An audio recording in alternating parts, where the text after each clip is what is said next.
Olá pessoal, sejam muito bem-vindos a mais um episódio do podcast Mercado e Finanças aqui do Jornal Diário do Comércio. Dando sequência nessa semana, estamos aqui com um convidado muito especial, muito bacana, um grande amigo meu, que é o Júlio Alves. Ele é estrategista de design. Ele vai explicar para a gente um pouco como que é a construção de uma marca, de uma empresa, de um negócio, uma marca até pessoal também, que as pessoas também precisam disso, até muitos políticos, muitos empresários precisam dessa construção de marca e também, tanto na pessoa física quanto na pessoa jurídica, que nós vamos bater um papo aqui muito bacana, bem rapidinho, bem leve, aqui com o Júlio Alves, que é um prazer ter você aqui hoje. E, Júlio, me conta um pouco sobre você, como que você chegou nisso e também explicar o que é um design estratégico. Primeiro, muito obrigado, Davi, pelo convite. Uma honra estar aqui no Diário do Comércio, nesse podcast. A minha história profissional, eu comecei na época do Grupo Mineiro de Moda, que foi um grande movimento de moda que aconteceu aqui em Minas Gerais. Tem até um museu aí que simboliza isso. E nessa época, eu sou filho de arquitetos. Comecei a trabalhar muito jovem, com 14 anos, numa agência de propaganda e depois me formei em design. E nessa época as marcas, para se construírem, né, naquela época, Vidbull, Larezo, Getúlio, Divina Decadência, eu trabalhei para a maioria dessas marcas, elas precisavam de uma mistura de arquitetura, de comunicação e de design ao mesmo tempo, né? Essa era a base da construção de marca naquele momento, nos anos 80. Então, eu comecei nesse movimento que houve em Minas, né? E pela diversidade de conhecimentos que eu tinha dessas áreas, eu pude atuar e trabalhar fazendo esse trabalho de construção de marca. Depois disso, eu fui estudar um pouco estratégia de negócio, fui para Dom Cabral em São Paulo, para ESAD na Espanha, entender um pouco esse lado da estratégia mercadológica, né? E comecei a juntar as duas coisas, né? Um lado estratégico, um lado de design, para começar a fazer estratégia para empresas e produtos e serviços, né? Uhum. E assim, na sua visão, o que define uma marca forte em uma empresa?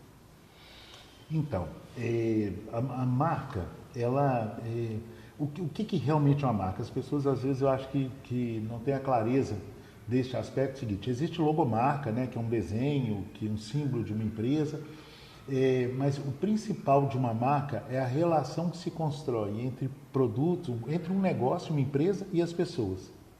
Da mesma forma que existe a relação pessoa com pessoa, né? Você é meu amigo, a gente tem uma relação de amizade, as empresas, os produtos ou serviços precisam dessa relação ser construída. E quando essa relação é construída, isso é a marca. Né? Então, geralmente todos nós temos aí uma roupa que nos atende mais, um lugar que nós gostamos mais de visitar, uma empresa que a gente considera mais, uma marca de celular, é porque essa relação foi bem construída. Né? Então, a construção de uma marca é você construir uma relação com o seu cliente e essa relação servir para fazer o seu negócio crescer. Né? Porque aquela relação tem que ser uma troca, você tem que sempre oferecer coisas ao seu cliente para que seu cliente seja fiel a você e consiga que essa relação cada dia cresça mais. Por isso gera o crescimento dos negócios. Uhum.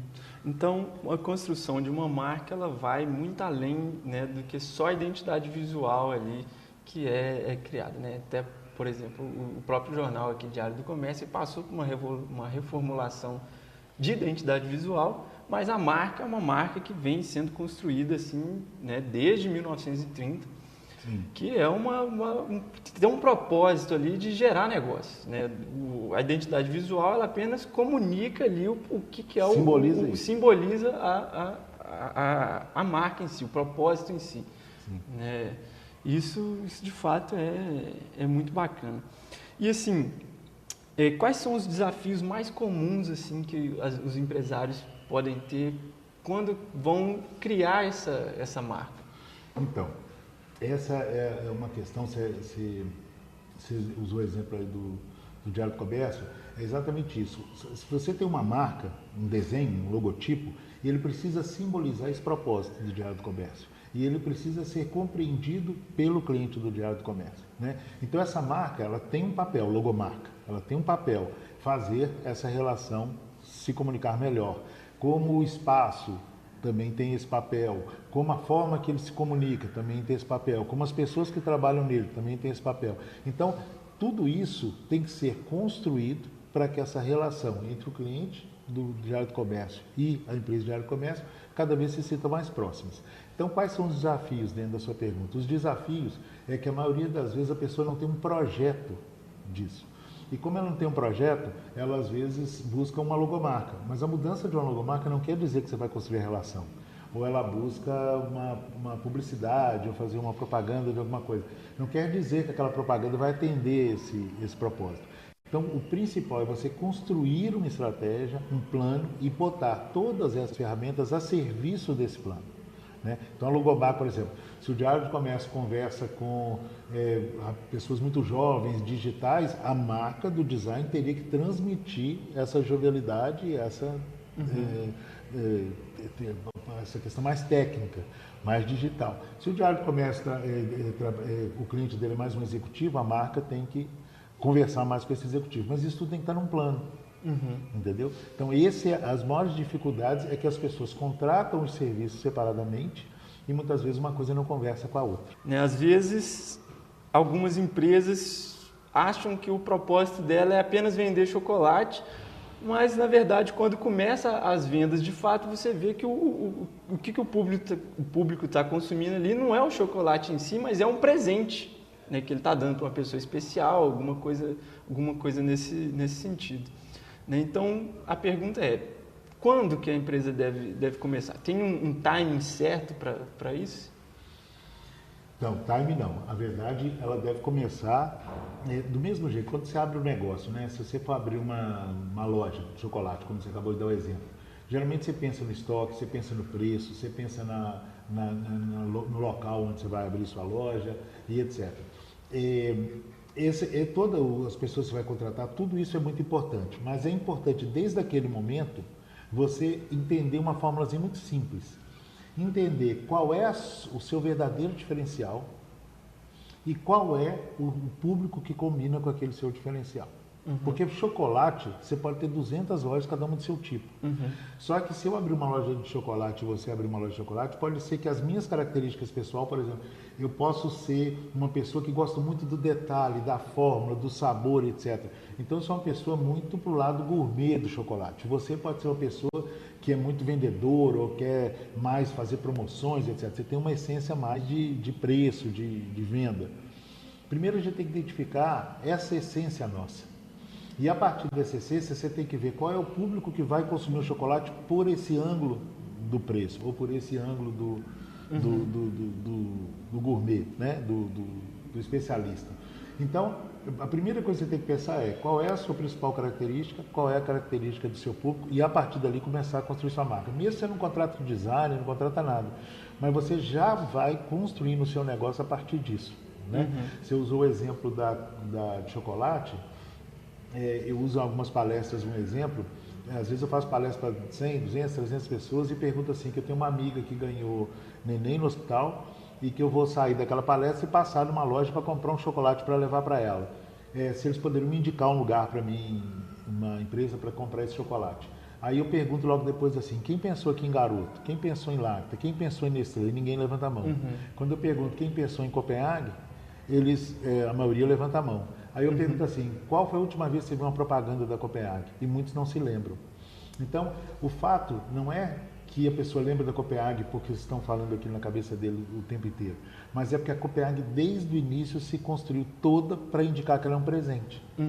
Então, pela embalagem, pelo projeto da loja, que é com latão, com a roupa das vendedoras, que desde muitos anos já é preta, que é uma coisa mais premium, a embalagem parece uma embalagem de joia. Então, ela se posicionou, ela construiu esse posicionamento de presente. Né? Com isso, olha para você ver, 300 pessoas numa palestra trabalham para a Copenhague sem receber nada por isso. Né? Então, tem 300 pessoas vendendo a Copenhague porque aquela marca foi construída fortemente na mente delas. E, do seu ponto de vista, assim, sobre... Né, a gente falou que agora é sobre a propaganda, né, dessas empresas, do seu ponto de vista, como se você tivesse uma empresa de qualquer segmento, né, de uma indústria, uma loja, né, nesse sentido assim, do seu ponto de vista, como que você ia diferenciar o investimento em marketing, em propaganda, do investimento em, em marca mesmo, em posicionamento? Como que você diferenciaria isso? Não tem como, assim, construção de marca, eu acho que é muito parecido com a arquitetura da construção civil, por exemplo. É preciso você ter um projeto. Você pode construir uma casa só chamando um pedreiro, um eletricista, um pintor, e você vai construindo aquela casa pedaço a pedaço, olhando para outras casas, etc. Você chega numa casa no final das contas. Mas a forma mais certa de você construir uma casa é você começa com um projeto, depois do projeto você vai construindo a base, depois você constrói as paredes, depois você constrói o telhado, depois você gera o acabamento, depois você decora a casa e faz o jardim e vai morar na casa. Tudo aquilo vai funcionar. Pode ter certeza que na hora que você entrar no carro não vai parar na frente da porta, pode ter certeza que o cachorro não vai fugir, porque foi pensado ali um portão para segurar aquilo. Então, como que a gente separa esse investimento? Né? Como é que separa esse investimento? Não tem como separar esse investimento. Se você separar, você vai automaticamente fazer a casa aos pedaços. Então, vou gastar só com pedreiro agora. O final vai ser meio na sorte. Então, o marketing, ele é uma verba de marketing, ela deve começar por um projeto de estratégia de construção de marca e depois tem todas as ferramentas. Tem a ferramenta de promover aquilo, aí tem a parte da publicidade, tem de construir reputação, tem a mídia de impressa, tem assessoria de imprensa, que pode fazer essa construção de reputação, tem a parte do digital, que você comunica no digital. Então, tudo isso faz parte do mesmo projeto, não tem como separar essa verba, entendeu? Uhum. Agora, você pode ter muita verba ou pouca verba, aí você vai fazendo aos poucos. Uhum. E assim, né, a gente falou, né, que até da Copenhagen, que não faz muita propaganda, mas como que uma empresa, por exemplo, comunica aquilo ali, aquele propósito de marca dela? Como que ela deveria comunicar assim? Deveria focar, né, nas publicidades em geral, no investimento em mídias sociais, no site, alguma coisa nesse sentido? Como que ela comunica, como que ela mostra para o mundo o propósito de valor dela? Quando você tem um projeto estratégico de marca, isso também é levado em consideração, que é exatamente o plano de comunicação, o planejamento de comunicação, que é uma das últimas etapas. Cada produto ou cada necessidade de um público, você tem que usar as ferramentas. Todas essas ferramentas são extremamente importantes. A publicidade é muito importante, a assessoria de imprensa é muito importante, o digital, todas elas são muito importantes. Só que cada uma delas tem que ser dosado de acordo com a necessidade. Então, por exemplo, se você abre uma loja de eletro, né, é muito difícil você abrir uma loja de eletro se você não investir muito em publicidade. Por exemplo, a televisão mesmo. Você tem que estar em televisão, ponto de venda, etc. Se você é um escritório se você é um médico, quanto mais você botar na televisão, menos as pessoas vão acreditar que você é um bom médico. Né? Então, se você for um médico, você precisa muito mais que as pessoas falem de você do que você falar de você. Né? Porque você está trabalhando confiança. Então, aí são outras ferramentas. Às vezes você sai numa matéria de jornal para falar sobre um assunto, sobre uma doença, sobre uma pandemia, etc. Aquilo constrói muito mais a marca daquele médico do que ele botar um cartaz na televisão falando que ele é um bom médico.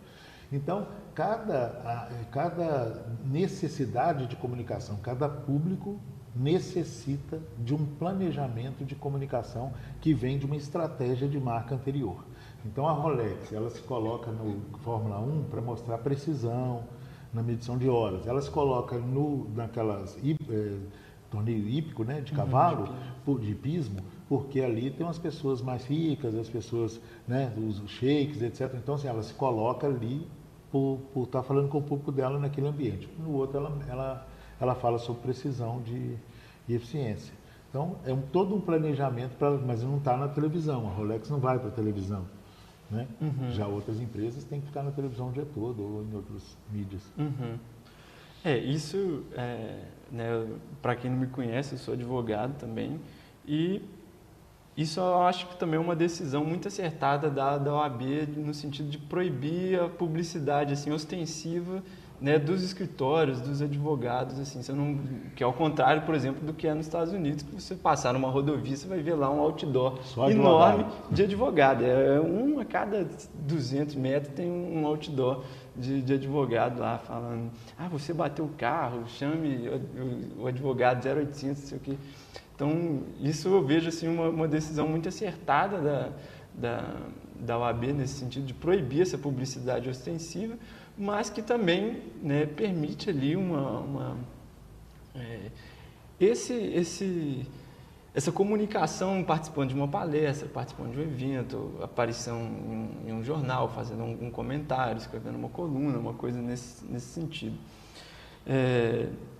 E você falou aqui também das suas palestras que você dá, e tem algum exemplo assim, de como que você vê assim, a questão do networking assim, influenciar nesse propósito de construção de marca, ou também, né, até nessa questão que você falou agora da Rolex estar nos eventos de Fórmula 1, de pismo e tudo, como que o networking influencia isso, uma marca, né, estar presente em determinados eventos para construir ali um relacionamento com o cliente, com possíveis investidores, como que você vê isso?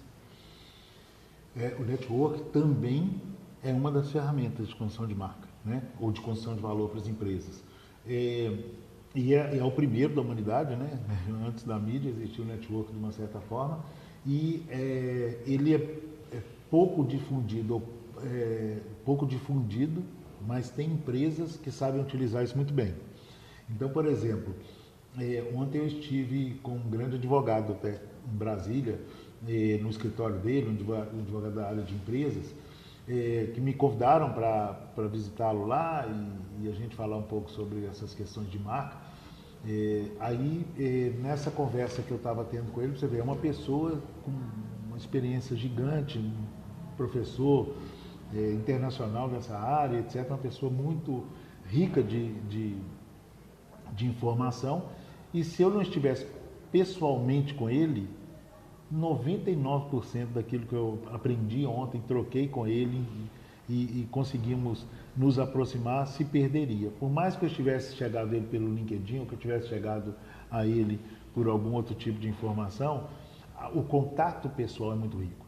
Por isso que hoje, principalmente essas empresas da área financeira, empresas de M&A, empresas na área de investimentos, essas empresas são as que mais utilizam, né? Elas criam formas de que as pessoas se encontrem, porque uma pessoa perto da outra, a quantidade de informação, a quantidade de possibilidade de criar essa relação marca-cliente é muito grande, né? Hoje em dia estão nascendo vários clubes, os lists, né, chamados nesse sentido, né, dessa aproximação de empresários com os mesmos interesses para que essa relação se faça. E, né, além disso também, você vê algum tipo de tendência na construção de marca assim, que possa gerar valor, retorno financeiro ali para as empresas? Você vê algum tipo de tendência nesse sentido? Eu tive a oportunidade de trabalhar para diversas empresas, né? Já tem mais de 100 projetos feitos aí na área de construção de marca, mas muitas das empresas que eu tive a oportunidade de trabalhar eram empresas pequenas, com 6 lojas, uma empresa do interior de Minas, etc., e se tornaram gigantes nacionais, e eu viajo o Brasil inteiro, às vezes estou lá em Manaus, você pergunta, a pessoa sabe a empresa que eu estou falando, você pergunta no Sul, a pessoa sabe que empresa que eu estou falando. Então aquela marca, muitas delas nem foram para todo o Brasil e são conhecidas no Brasil todo. Então, e empresas que faturaram bilhões, começaram pequenas e faturaram bilhões. Então, a oportunidade é para todos, né? Você pode ter uma loja no interior do Pará e se tornar, né, o supermercado Mateus está aí para, né, não deixar mentir, né, uma potência gigantesca, né? No país que já tem Carrefour, já tem grandes marcas internacionais, grandes grupos, nasce o supermercado Mateus, que deve ser uma das maiores empresas, uma das maiores fortunas no Brasil, né? Feito por uma pessoa muito simples, uma pessoa que a história de vida dele é cheia de dificuldades, né? Então, assim, como muitos clientes, né? Eu tive a oportunidade de fazer a Centauro Esportes, a Centauro começou pequena aqui, fiz Ricardo Eletro, Ricardo Também conheço. Então, assim, o importa é o sangue empreendedor. Se ali por trás tem um empreendedor, há a possibilidade de se construir uma marca. Uma empresa que está aí, né, lá no interior do Pará, do Maranhão, aqui em São Paulo, enfim, qualquer lugar, se ela tem intenção de, né, de fazer um crescimento, tanto em questões de franquias ou crescimento próprio, de fato, né, o controle da marca ali é essencial. E, né, tem alguma oportunidade que você vê assim para os empresários no sentido de modelo diferente de proposta de marca? Assim, a gente conversou antes no sentido de marcas premium e marcas preço, né? Você vê assim, alguma outro tipo de oportunidade nesse sentido? Alguma empresa que possa se diferenciar, uma empresa não, uma marca que possa se diferenciar nesse sentido, de não ser prêmio, não ser preço? Existe alguma variante nesse modelo? Existem várias variantes, mas a principal questão é a seguinte, acabou que nesses anos todos, mais de 30 anos fazendo isso, a gente desenvolveu uma metodologia. E nessa metodologia, a base dela, que nós consideramos, é a essência do dono. Uhum. Por que é a essência do dono? Tem até uma frase que a gente utiliza que é a maior diferenciação da empresa é a sua própria verdade. Uhum. Então nós podemos ter 5 pessoas aqui nessa sala, para que cada uma delas vai abrir um pet shop, né? Se eu perguntar a ela assim, você vai abrir seu pet shop, qual que é a cor que você vai usar? Cores mais quentes, amarelo, vermelho, azul, ou você vai usar marrom, preto, etc. Todas as 5 eu acho que vão falar cores alegres. Se eu perguntar que você vai usar na marquinha um bichinho, uma patinha, as 5 vão falar que vão usar, né? Então, acaba que as pessoas buscam os mesmos caminhos. Uhum. Né? Aí é muito difícil de se diferenciar. Você vai abrir 5 pet shops, a diferença vai ser se é mais perto da casa do cliente ou menos perto, ou o preço um pouco mais barato ou não. Agora, se você busca na sua essência qual é a sua diferença, para que aí você abra seu pet shop, você pode ser uma pessoa que ama cachorro, ou que ama preço, ou que ama qualidade e gosta de coisas mais sofisticadas, mais prime e etc. A partir da sua essência, você construir o seu diferencial no segmento de pet shop, entendeu? Para mim é o caminho. Então, existem as oportunidades no mesmo segmento são infinitas. O problema é você escolher qual é o seu caminho. E a forma mais segura que eu acho de escolher é você buscar a sua própria verdade. Uhum. Né? Então, eu tive o prazer de fazer a estratégia da Ricardo Eletro. O Ricardo era uma pessoa com aquela característica. Já o seu Samuel Klein, da Lojas Bahia, era uma pessoa que chegou no Brasil vindo da Segunda Guerra. Você vê que toda a construção da marca da Casa Bahia é feito para o nordestino que chegava em São Paulo e tinha dedicação total a você, porque ele tinha vivido isso. Uhum. O seu Samuel tinha vivido isso, chegado num país estranho e precisar de alguém que ajudasse ele a se reconstruir. A mesma coisa acontecia naquele momento com os nordestinos vindo para São Paulo, e a Casa Bahia construiu sua marca toda em cima disso, dedicação total a você. O símbolo é um baianinho, o nome é Casas Bahia, as cores são as cores das bandeiras do norte, dos estados do norte. Já a Ricardo Eletro é outra essência. A essência do Ricardo é outra. As oportunidades do mercado também existiam para que a gente construísse a marca da Ricardo Eletro. Da Luiza é outro. Então, no mesmo segmento, você vê que são 3 gigantes e cada um deles soube construir, a partir da sua própria essência, uma diferença no mesmo segmento. Uhum. Então, assim, do seu ponto de vista, não existe um mercado que possa ser saturado no sentido de marcas, assim, né? Porque as possibilidades são diferentes dentro de um meio, desde de um mesmo segmento, né? Não, isso eu tenho certeza, até por ter vivido isso. No caso do exemplo do próprio Ricardo, a Casa Bahia, há 10 anos, era o maior anunciante da Rede Globo. Era a maior empresa de varejo brasileira. O caso tinha sido estudado nas principais universidades do mundo. Como que uma pessoa que sai de Divinópolis, com uma pequena lojinha, consegue chegar perto de uma empresa como essa e se tornar um dos principais concorrentes? Então, essa oportunidade, isso sempre aconteceu no mundo. Sempre. Surge uma nova pessoa, com um novo empreendedor, com uma vontade, eu tenho certeza, em qualquer segmento, Você pode pegar qualquer segmento. Qual que é o maior segmento de carro? Da Ferrari. Tem condição de alguém começar e superar a Ferrari nas questões de carro, entendeu? E, né, falando até do Ricardo Eletro, eu acho que ele foi pioneiro assim, nesse sentido da essência do dono aparecendo na marca.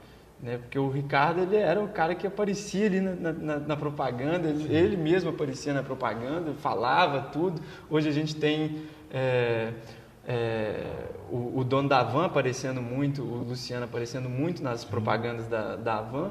O Ricardo Eletro, se não me engano, ele foi o pioneiro nisso. Inclusive, ele era uma celebridade aqui. Eu conheci ele quando eu era criança, eu devia ter uns 4 anos, 5 anos. Eu conheci ele lá no Minas Shopping. Ele estava fazendo lá propaganda, lá no meio do shopping mesmo, na confusão da loja, que vendia mesmo muito.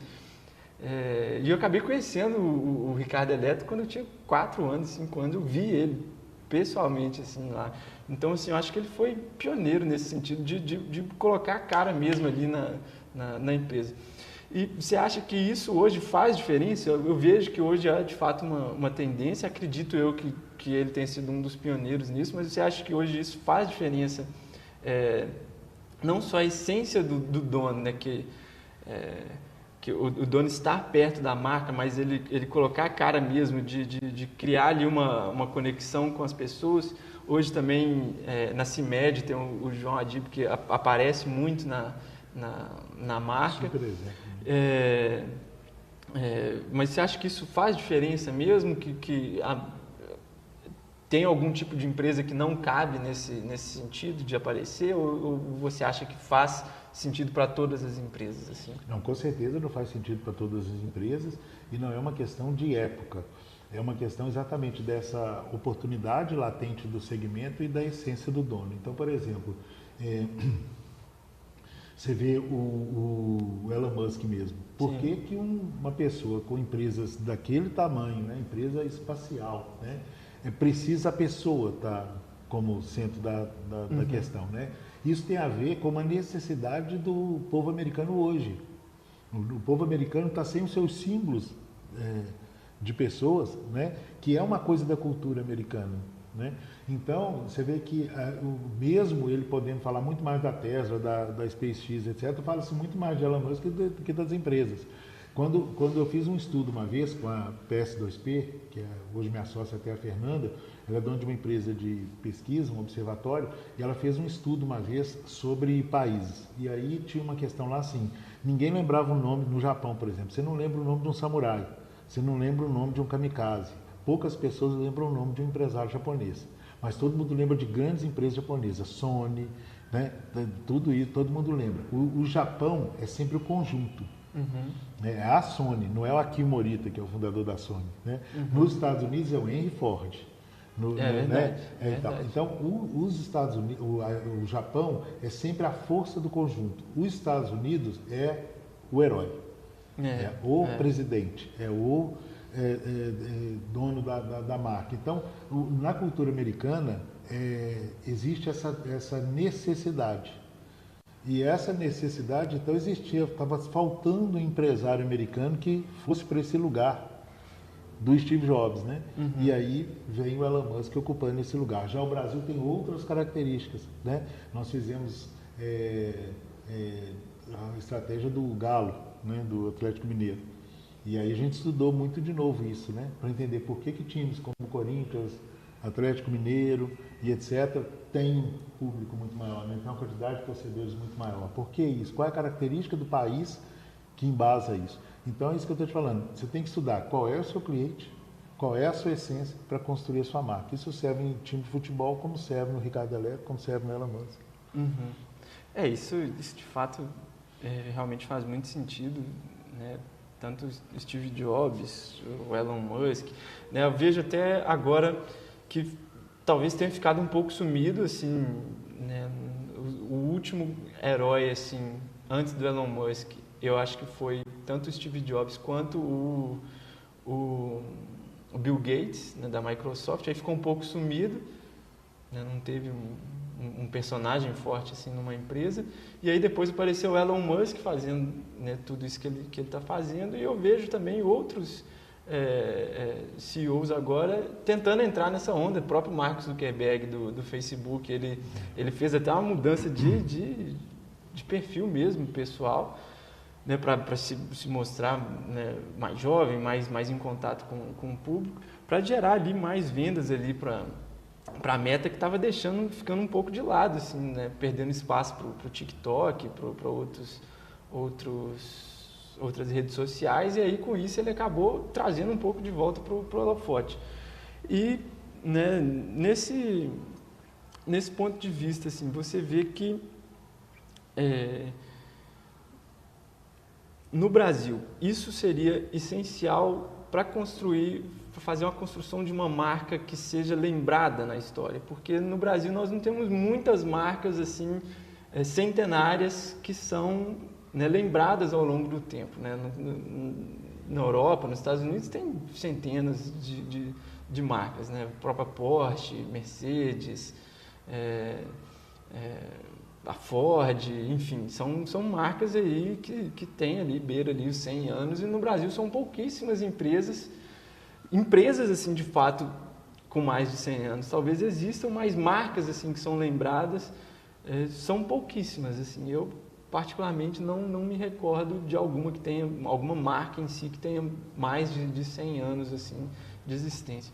O que você recomendaria assim para uma empresa que quer trazer essa longevidade aqui no Brasil, que eu vejo que isso de fato é super importante para a gente construir um legado, deixar um legado aqui no Brasil, que é um país de tantas oportunidades, um país tão grande, né? Na sua visão, o que você recomendaria assim, para a empresa que queira deixar um legado histórico, que queira construir uma marca mesmo, de sucessão ali para o futuro, para as próximas pessoas? O que você recomendaria? Assim? Esse é um assunto mais profundo. Primeiro, claro, um projeto de construção de marca, né? Mas esse é um assunto mais profundo, não daria tempo para a gente trazer todos os elementos aqui, mas alguns pontos a respeito disso têm a ver muito com o país.